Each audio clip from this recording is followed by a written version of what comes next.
Welcome to the Lee Library exhibit on Lee churches past and present. This is an exhibit of items from our historical collection. We have a very extensive collection of items about the history of the churches, some of their memorabilia. We have record books, and we have many, many details of how these churches began, from the building of the church to what wood was used, to their finances, and then in some cases when the churches had to close. This is a very interesting piece of history of Lee, and I hope you will enjoy seeing it. So first we're going to look briefly at the churches, what they looked like in 1890. The mid-1800s was a very important time for churches being established in Lee, and there was lots of activity in these churches. So we'll give you a little bit of the history, and then we're going to look again at the churches in the 1980s, and we'll talk a little bit about the events, the special uniqueness of each church. So I hope you will enjoy our tour. Thank you. So we'll start with the tour of the churches that existed in 1895. And these photos are from a book called Views of Lee, East Lee and South Lee, Massachusetts. The book was published by J.B. Gossett Company in Lee. And we'll start by looking at the oldest church, and that's the Congregational Church. And when I'm going to be talking about these churches, I'm going to be using the title that was used in that book. So the first is the Congregational Church, and this church was built in 1857, and this church had replaced a church that burnt down in 1800. The second one is the Methodist Church, which is on High Street, and this was built in 1840. This is the first Methodist church on this site, and later we'll see the church that replaced it. The next church is the Baptist Church, and this was on Main Street, and this was dedicated in 1852. We have a picture that doesn't exist for a church that was built in 1852, and that was the African Church. And we have a picture of this building later on. However, we don't have a picture. There was no picture of that church in this book. The next picture is that of the Catholic Church, which was built in 1856. And behind that church, going up the hill, was the Sisters' House, the parochial school, and Father Murphy's residence. The Catholic Church and the residence still exist. And this is the church that's next door to the library, and it's on Academy Street. The next picture is the first St. George's Episcopal Church, and that was a wooden structure that was on Franklin Street and was built in 1858, but that burnt down in 1861. This building was built in 1865 when the congregation managed to get enough money to rebuild the church, and this time it was built of Lee marble. And the next church is in East Lee, and this is the Union Chapel, and that was built in 1868. And the final church in this group is the schoolhouse and church, and it's called the YPSCE Chapel, which is the Young People's Society of Christian Endeavor in the Ingram District, also in East Lee, and this was built in 1892. And these two last churches were built because it was too far to go from Lee to East Lee to do worship services. Next, we're going to look at the churches and what they look like in the 1980s to the present, and I'm going to make a few comments about their history. And this information is partly from the Town of Lee Historic Properties Inventory. This was a very large project and was completed by the Lee Historical Commission. These photos and this information are all kept in binders that are available for browsing in the reading room. So we'll go to the first church, which is the oldest church, and that's the First Congregational Church. The first church we're going to look at now and have a little history is the First Congregational Church, which is on Park Street. And this church is the most noticed building probably in Lee for its beautiful spire, which is a steeple that has a rising taper to the top. And this spire or steeple is reputed to be the tallest wooden frame steeple in New England. The bell tower contains a 2,000-pound bell, which is the sixth bell, and a four-faced clock, which utilizes a Seth Thomas clock mechanism and is wound by hand every week. Inside this church, it's decorated with trompe l'oeil pillars and carvings, the ceiling with marble rosettes and hand-painted wood graining on the pews. Several years ago, the steeple needed to be repaired and was shortened, and from that wood, souvenirs were made, and there's one of them that's standing right near the wall, and that was done in 1999. And we have a program from the reception when that was celebrated to complete the renovation. And among the memorabilia we have from this church includes the history of the bells, which was written by the Reverend Ryan, a photo of Alvin Hyde, who was the pastor of this church from 1792 to 1833, and who was a very prolific writer and has written a great deal about the history of Lee. And we have many other record books as well. This is the Methodist Episcopal Church, and then this was the first church, and this was followed on the site by the second church, the Second Methodist Episcopal Church, which is still standing now. So we'll talk a little bit about the history and some about what we're showing here from our archives. This information is about the Methodist Episcopal Church. And this is a church we have a great deal of information, and we have a list of people in the second frame when this church began. And this was in July 1842. And the first item we have is a seating plan for 1850 with the names of the families and the amount they donated for the pew. We also have a secretary's book from the Ladies' Aid Society from 1866, and you can actually browse this book online. And if you go to the Lee Library website, you'll be able to see it and have a direct link. The items from the next event were probably from the most significant event held by the church, and this was the semi-centennial on September 11th, 1889. And we have an invitation here to this celebration of the 50th year, and this was to include an old-fashioned Wesleyan love feast, a sermon, reminiscences, and dinner, and the tickets were 50 cents. All of the invites, letters, costs, finances were packaged and tied neatly by the clerk of the church, who was E.H. Saunders, and this was on February 21st, 1890. And you also see a picture of the pastor who was in charge at that celebration. And this envelope in which these letters were packaged together has a very interesting note. It says, Lee, Mass., February 21st, 1890. Enclosed letters are about our semi-centennial matters in September 1889. I put them in the society trunk, for perhaps someone someday might like to see them. And it's E.S. Saunders were the initials. And these letters sat packed up, very neatly tied, all together, from 1890 to just a few years ago when we discovered them in our collection, and we were able to see all this information. We have tons of letters, which are very interesting, from pastors, from the people who were original members of this parish. And on the right, in preparation for this feast, is a letter to the Milton Bradley Corporation in Springfield, from the Milton Bradley that you know from games. And this was asking to make the invitations for this special event. Due to declining membership and financial problems, this church was sold and was used as an auction gallery.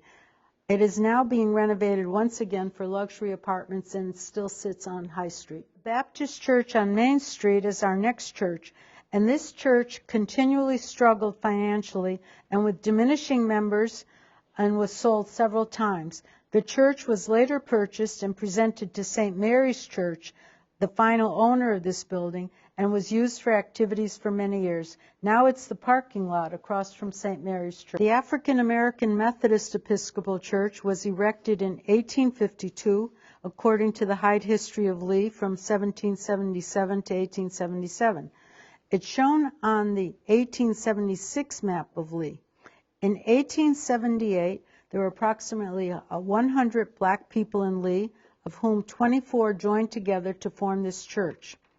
When the Reverend Robert Jeter, the force behind this church, died in 1927, the church folded, and around 1930, the building was converted to a house on High Street. St. Mary's Church celebrates its 166th anniversary this year.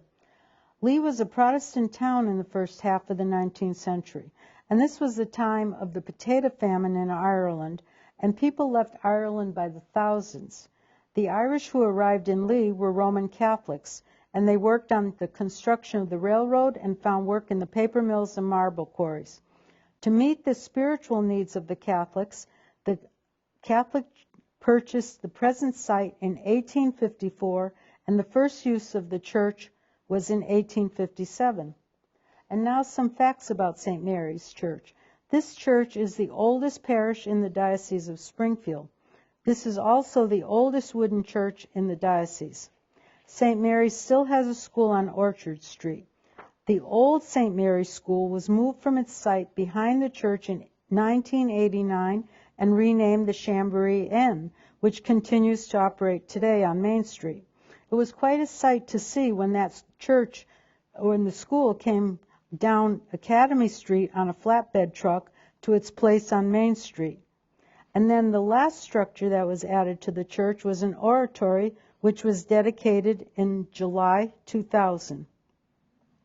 Among St. Mary's Church memorabilia, we have 2 volumes which have very detailed history of St. Mary's Church.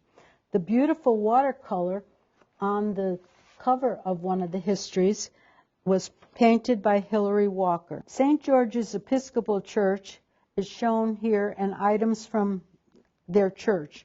The church was constructed of Lee marble in 1865 and survived a great fire in 1879, which destroyed much of the business district adjacent to the church. We have recently added a number of photos of bishops, views of the church, and plaques, including the consecration of the church in 1880. There's also a photo of the choir with Betty Dennis in it, and Betty Dennis was the librarian in this library for many years, and the children's room is named in her honor. Around 2012, St. George's Church was sold, and the church became the Spectrum Playhouse, and which was then a church for a while for the newest church, the Open Door Church. We're going to talk just briefly about the 2 chapels in East Lee, and the first is the Union Chapel, and this was where the itinerant pastors came.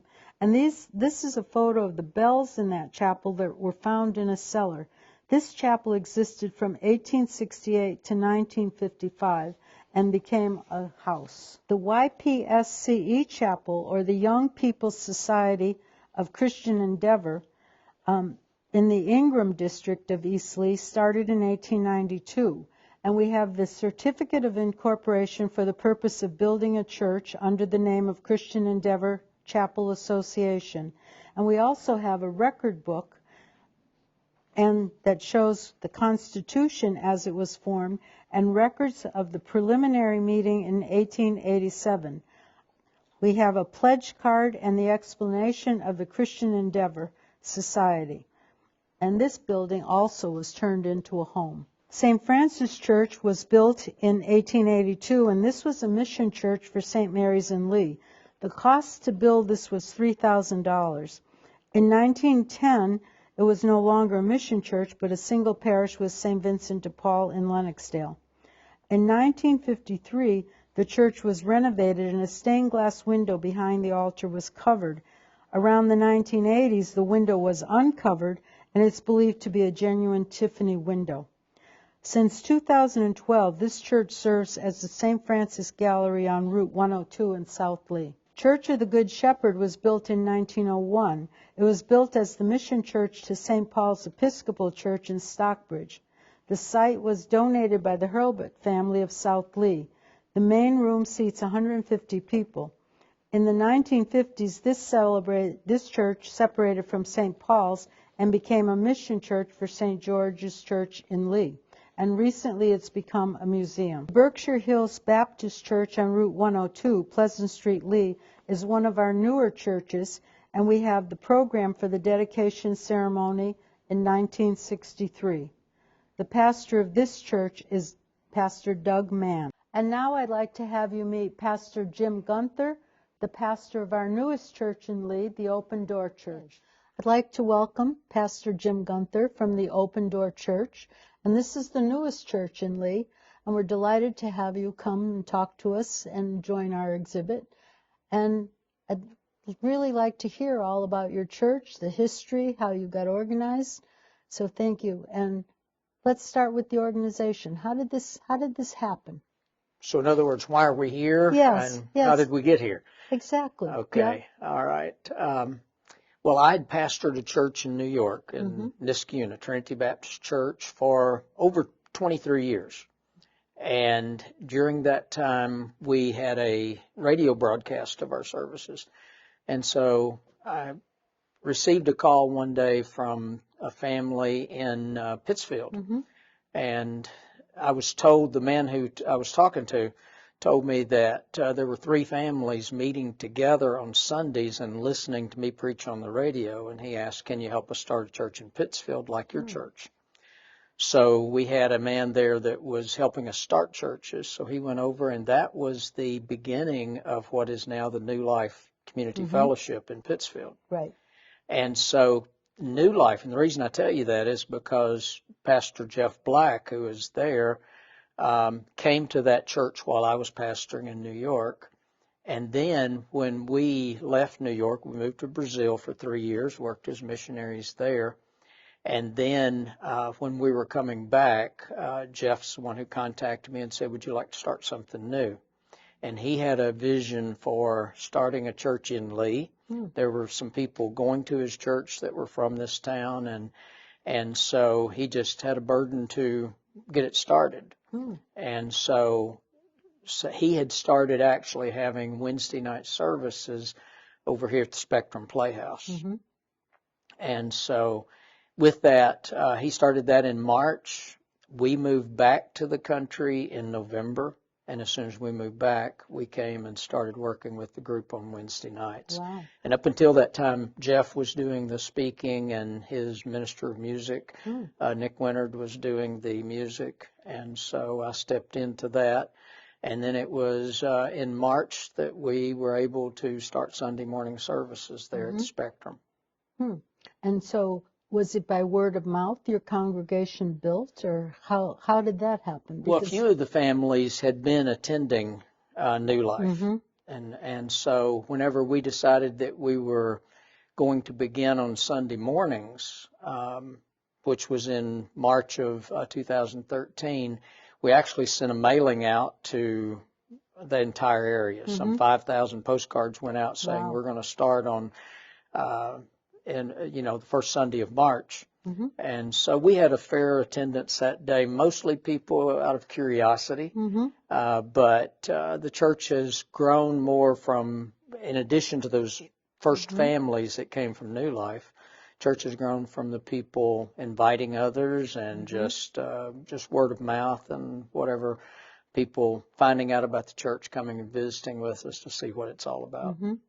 So once you got started with this group of people, how do you then go to the part where you have organized a new church? Do you have to, what kind of steps are there? Like legal steps? Are there, what kind of steps? Well, there's 2 different things. With a church like ours, which is a Baptist church, we organized as basically a church that was under the guidance of New Life. So they were more or less our sponsoring church. And so then about 2 years after we started our Sunday morning services, we went ahead and incorporated with the state of Massachusetts as a separate legal entity. And so that way we were responsible for our own insurance and everything, and we're not quite as dependent upon them.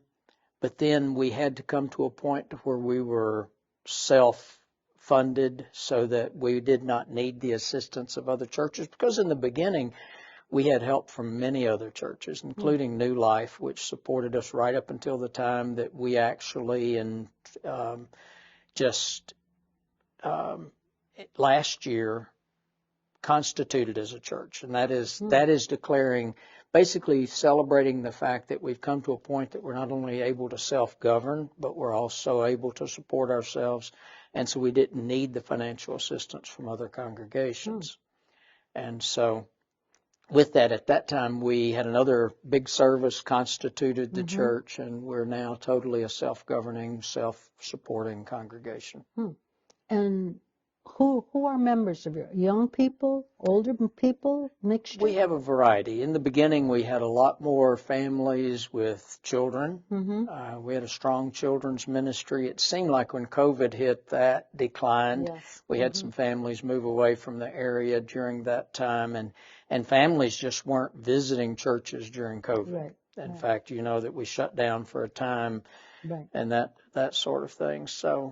So with that, the church got a little bit older at that point. We continued to gain people, but they were more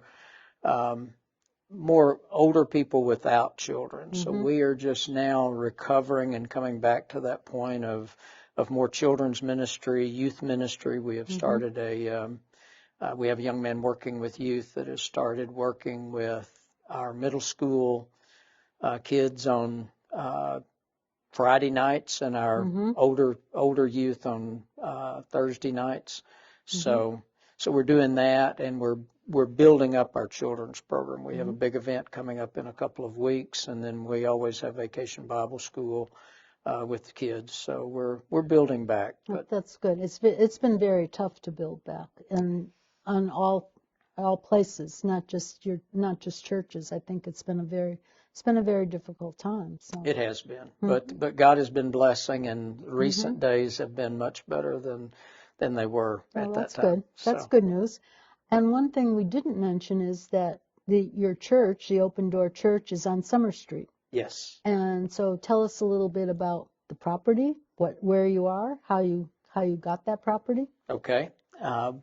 Yes, as I mentioned, we were meeting at the Spectrum Playhouse. We came to a point that we felt like we needed our own property.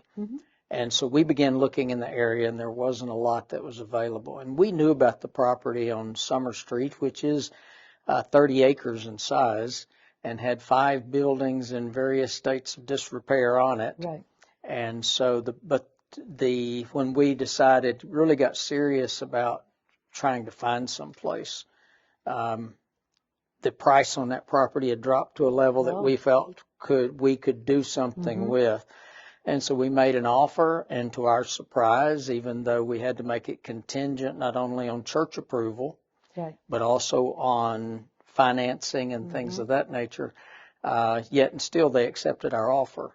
And we were able to see God work to the point that by the time we needed the financing and everything, we had it together and were able to move forward. So that's great. So we purchased it. But that property, of course, has a long history. A very long history. And although we're only looking at a couple pictures today, we are going to go back to your church at another point and film your church and the grounds and have you give us a tour, because I think that would be really interesting to see. It is a very beautiful church that you've built. Thank you. I know it took a long time to do that with lots of hands helping.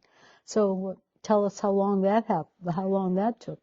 Well, we purchased the property in January of 16, and we began working immediately. The property was basically abandoned, so we didn't even have electricity on the property for the first several months, like 8 months after we started, that we were able to even get electricity there. So we were clearing dead trees and doing what we could without the electricity. And we're an independent church, but we voluntarily cooperate with the churches of the Southern Baptist Convention. And there are 47,000 plus churches across the United States that partner together. And so a lot of those churches and associations of churches have teams that go out and help new churches, help you with construction and this type thing. So we partnered with some groups, and they came up and at their expense, Wow. they came up to help us to work on the property, and so we began that process. We finally moved into the building that you're talking about, what used to be a gymnasium. We finally moved our worship services there just before Christmas in 2018, 2018. So, Yeah. so with that, we've been there since. So it was great to have our own place, and we were able to get in there, and we've been working on the other property there. There's a 2-story house that's there that we've remodeled, and then we're right now taking steps to work on the old Smith Mansion, the 13,000 square foot building. Oh my gosh. And so it is quite an undertaking for still a relatively small congregation. Right. So Right. And that Smith Mansion has a long history too. So yes, it does. So the place has a lot of history to it. Some good, some not so good. I'm sure that's true, and we would like to know more about the history. And so that should be a fun search for you as well. So we have a couple pictures here. One of the outside, which was the gym, and so that is now your worship space. Yes. And you have some classrooms in there as well, and yes. and a kitchen facility. It's not really it's not a full kitchen. Oh, It is just more for fellowships and things of that nature. We don't have a oven, anything of that nature. Right. But yeah, three classrooms on this end, and there used to be a locker room on that end with showers and everything. We had to demolish all of that and start fresh on that end. But the building is just under 7,500 square feet. Wow. Our occupancy limit, I think, is 200. So it's serves for now. That's great. And then we have a picture here of the interior, and looks where your pulpit is, and behind that is where people are baptized. Yes. Is that how that works? Okay. Yes. We have a baptistry that's built in. So yes. Music, and lots of music. Yes. Chip Winard, who owns the Wood Music Store in Pittsfield, is our worship leader, and so we have a group of 5 people that lead us in worship each Sunday. So, and all of that is on a volunteer basis. So I'm the only paid staff, other than our youth minister is paid part-time. So everybody else is doing what they do on a volunteer basis. Oh, so. that's very nice. Yeah. And that was a lot of hours. Did you ever keep the number of hours that it took to build that church? No. Probably frightening. It was, yes, and we were putting a lot of energy into that. So sometimes seemed like 24 hours a day for months and months and months. But we had the work teams come up, and of course it was great to have them, but then we had to house them. So we had everything from a group of about, I think, 18 people from my home state of Arkansas that came in and actually stayed in our house while they were working on the church. So that was quite an undertaking, quite a process. But we had churches from North Carolina, from Mississippi, other places that came in and helped us and worked on it. So you certainly have a great deal to celebrate with this. It has been a celebration. You have much to be grateful for, and the community does as well. What kinds of service does your church promote? Is there service in the community that they promote as well? Yes.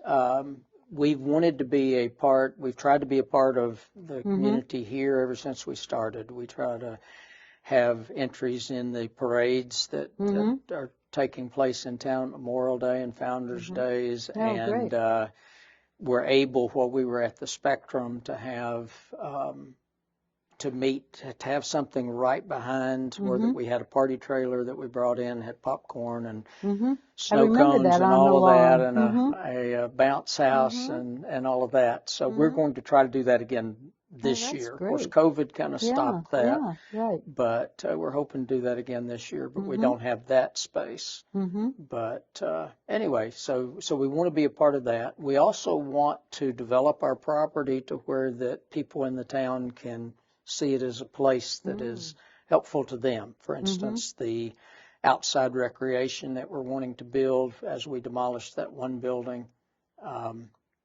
We want to have a walking trail all Oh, around that's our very nice. properties Mm-hmm. with some places to rest along Mm-hmm. the way. So that'll be available. We are anticipating having even a frisbee golf course Oh, to sounds where good. that people can get out Mm-hmm. and so we hope that the community will come and be able to enjoy that property along with us. Mm-hmm. So if somebody wanted to come to visit your church for a service, what should they expect?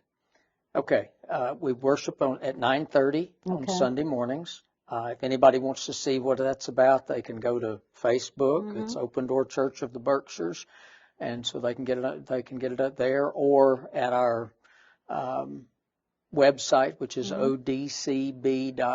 Okay. They can view it. Mm-hmm. But with the service, we have worship songs, which Chip and the group lead us in about 4 worship songs each Sunday. I take the Bible and share from it and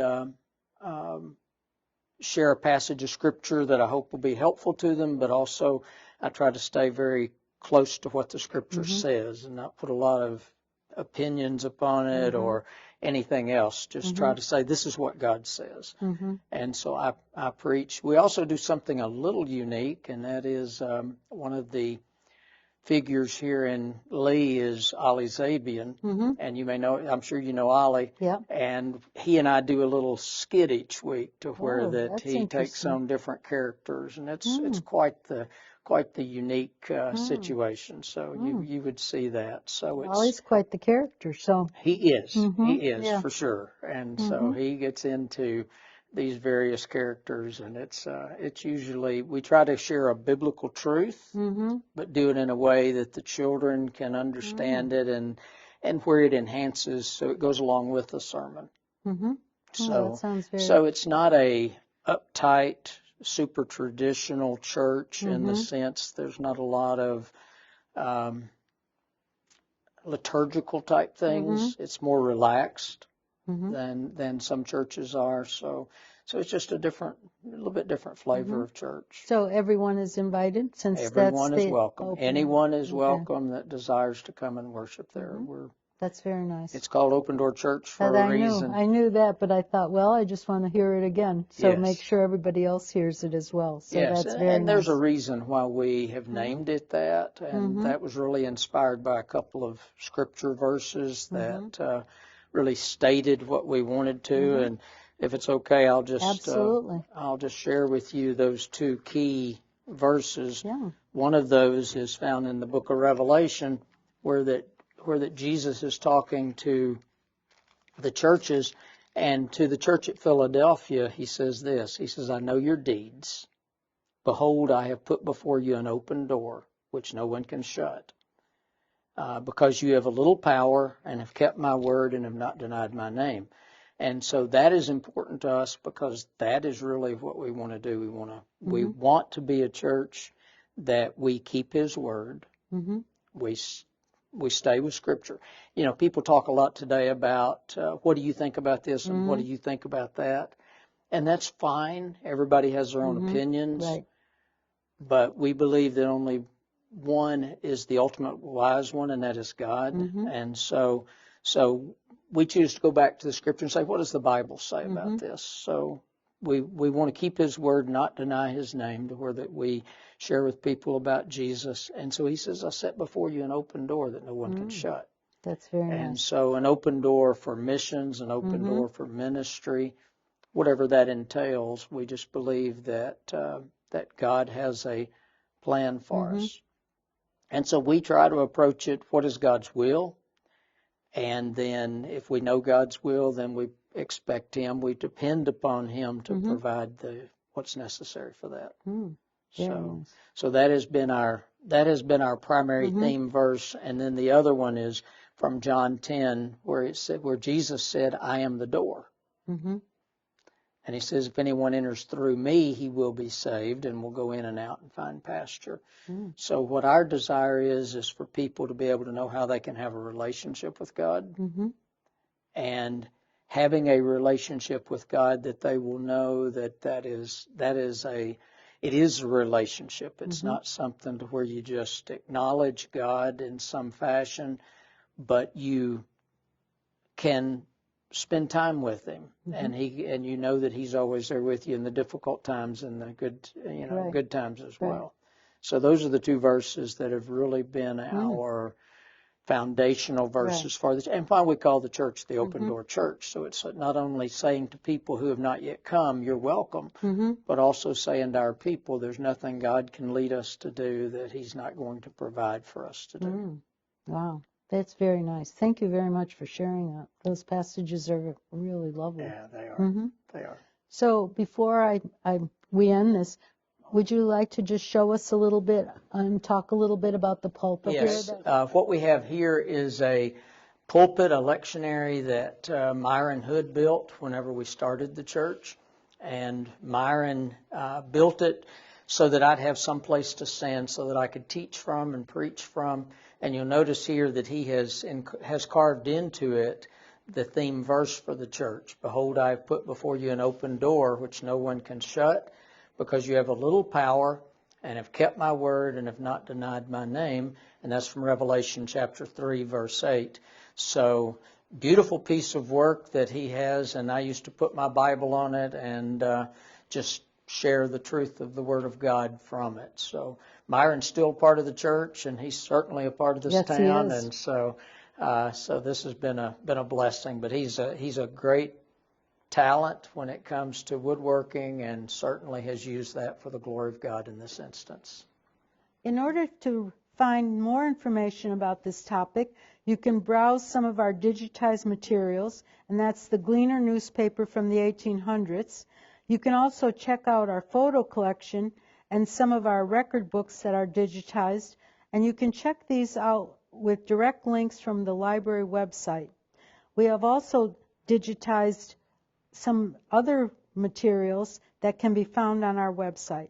And I'd like to thank CTSB for filming this exhibit, and to the members of the Lee Library Association board and staff for helping to arrange this show.